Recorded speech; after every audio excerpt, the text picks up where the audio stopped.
Good morning, everyone. I'm back with a scent of the day, and yesterday I posted a little picture over the weekend. Happyland Studios. They had a 4th of July sale I got in the mail because I had bought samples from them previously, and so I used that sale code, and I bought 3 bottles of fragrances that I had already sampled and liked, and I did a video on.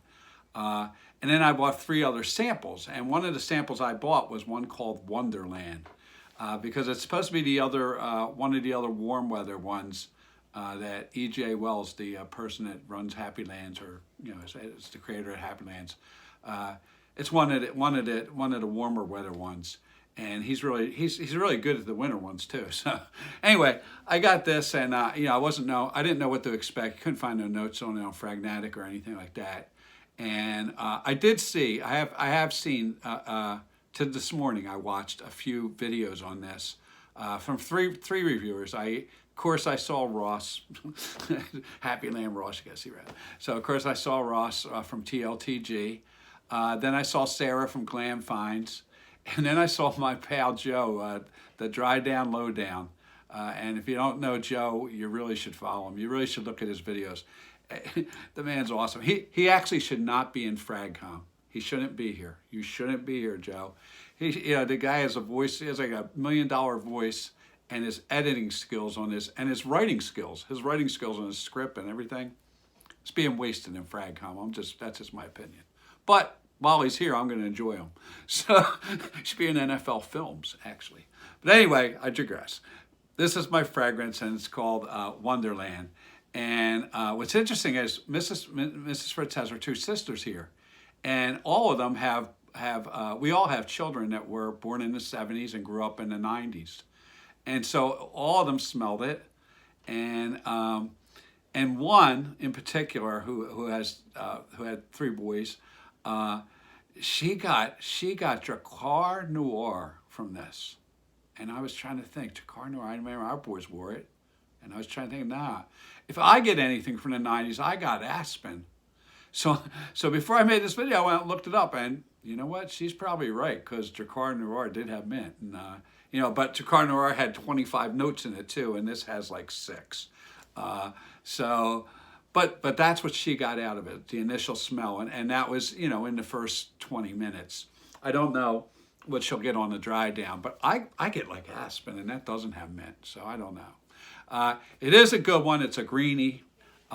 It's going to be in my when I do make the video, put this video, on my YouTube. I'm going to put it in two spots. Actually, I'm going to put it in the Vetiver spot, and because of that green, and I'm going to put it also in the independent niche playlist.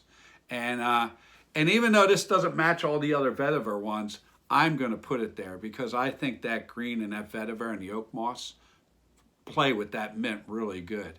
And, to me, it's like, I forget that one, Fat Electrician. Some people put that on their Vetiver list. I've never smelled that, but from what I understand, it's a completely different take on Vetiver with vanilla. And that's what I would say with this. It's that Vetiver with mint. I don't have anything like that. And that green and that mint really go well. So that's where it's going to be for me. I do like it. I'm glad I have it. I probably would get a bottle of this. I'm not sure where it's going to land on the Happyland ones because I have a couple other ones I need to smell. But yeah, it's a good fragrance. But actually, Ross, he liked this better than he liked Gaelic Mist from on his video. And for me, I did like Gaelic Mist. Actually, I bought a bottle of Gaelic Mist. I don't know. They're not, they're apples and oranges. I could see a similarity, but they're not similar. You could buy both. And I did like Gaelic Mist.